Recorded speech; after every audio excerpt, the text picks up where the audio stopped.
শীতকালে বাচ্চাদের অসুখগুলো কি কি? অনেক বাচ্চা দেখবেন সারা বছর নাক দিয়ে পানি পড়ে, হাঁচু হুচু করতে থাকে, স্নিজিং হয় এবং নাক বন্ধ হয়ে থাকে। বাচ্চার মায়েরা এসে বলে সারা বছরই ঠান্ডা লেগে থাকে। বললাম কোথায়? আমার কাশি তেমন হয় না, নাক দিয়ে পানি পড়তে থাকে, হাঁচু শীতকালে বাসায়। এটা দুই রকম allergic rhinitis. One is your perennial, সারা বছর হয়, তাদের সংখ্যা বেশি নয়। আর একটা হচ্ছে শুধু শীতকালে হয়, সিজনাল। সো এই অ্যালার্জিক রাইনাইটিস থাকে around 15% of the population, both in the children and adult. তাহলে পরে এই জিনিসগুলোর ট্রিটমেন্ট হচ্ছে একটা যখনই অ্যালার্জিক রাইনাইটিস সিমটম হয়, স্নিজিং, নাক হাঁচি হচ্ছে, নাক বন্ধ হয়ে যাচ্ছে এবং অনেক পানি পড়ছে ঝরঝর করে, তখন steroid nasal spray, mometasone preparation or other steroid, fluticasone and others. So একসময় আমরা অনেক অ্যাবামিস নেজাল স্প্রে ইউজ করেছি, এখনও আছে বাজারে, mometasone and then nutrition etcetera. So এগুলো 2 থেকে 3 বার করে দিবেন যতদিন নাকটা এরকম ট্রাভেল করে। যখন নেই তখন দেওয়ার দরকার নেই। অ্যান্টিহিস্টামিন খেলে সিডেশন হয়, ঘুম হয় শুধু, তাহলে পরে সারা দিনটা তেমন ভালো যায় না, ভালো লাগে না। সুতরাং এই দিলে প্রায় সময় ভালো থাকে।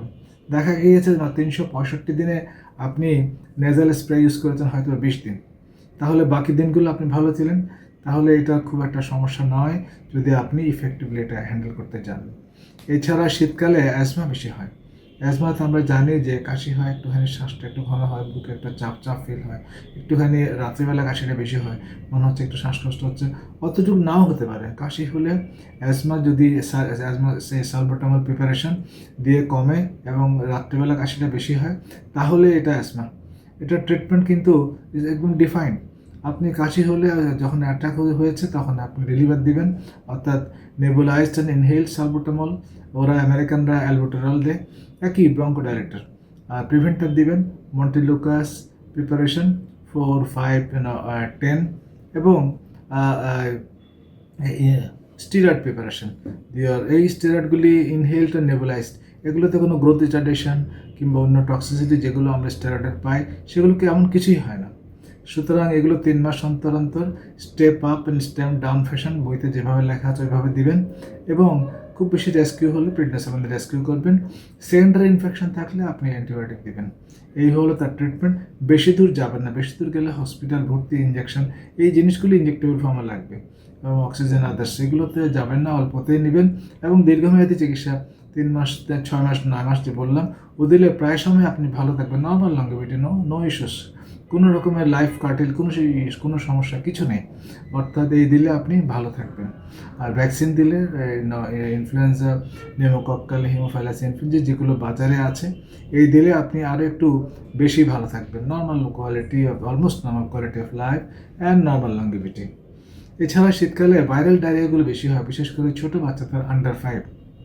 এর মধ্যে rotavirus, adenovirus and calicivirus and few more respiratory and enteroviruses are there.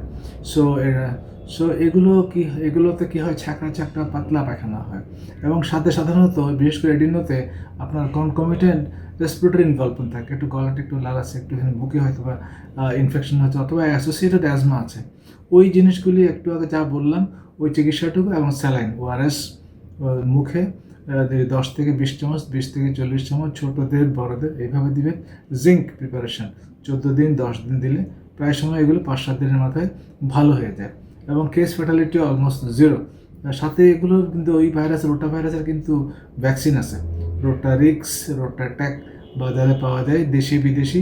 এগুলো দিলে প্রায় আরও বেশি মানুষ ভালো থাকবে।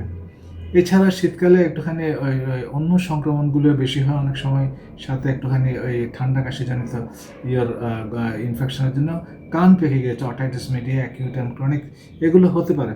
সেগুলি অ্যাপ্রোপ্রিয়েট ট্রিটমেন্ট নিলে অধিকাংশ মানুষ ভালো থাকে।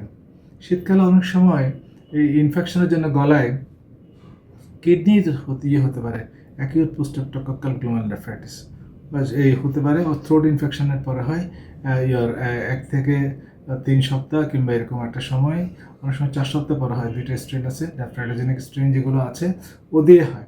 সুতরাং মুখটা ফুলে যায়, কিডনির অসুবিধা একটা হয়।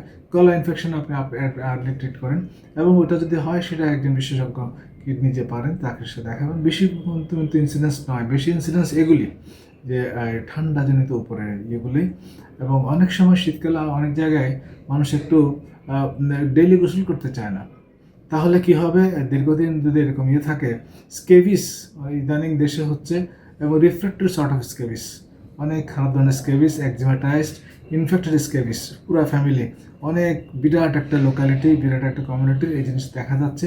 সুতরাং এর জন্য ডেলি গোসল করতে হবে, আপনার পরিষ্কার পরিচ্ছন্ন থাকতে হবে, কাপড় চোপড় দিতে হবে, ডেলি গা ইউ শুড ওয়াশ, ডেইলি সাবান দিয়ে ভালো মতো গোসল করবেন, ঘর দোর পরিষ্কার থাকবে। যেগুলো আপনি ইউটেন্সিলস, যে ক্লোথস যেগুলো আপনি ইউজ করেন, অর্থাৎ চামড়াটা, কাপড়গুলি, এই হলো দুই জায়গা হলো সার্কাপটিস স্কেবিসের এই সোর্স, এবং লিভিং প্লেস, ইনহ্যাবিটেন্ট যাই বলেন, ওগুলো পরিষ্কার থাকলে এই জিনিস হবে না। সুতরাং এই শীতকালের এই পরিষ্কার পরিচ্ছন্নতা এবং স্বাস্থ্যবিধি এই দিলে অধিকাংশ সময় স্বাভাবিক জীবনযাপন, বেটার লাইফ মেনটেন করা যায়।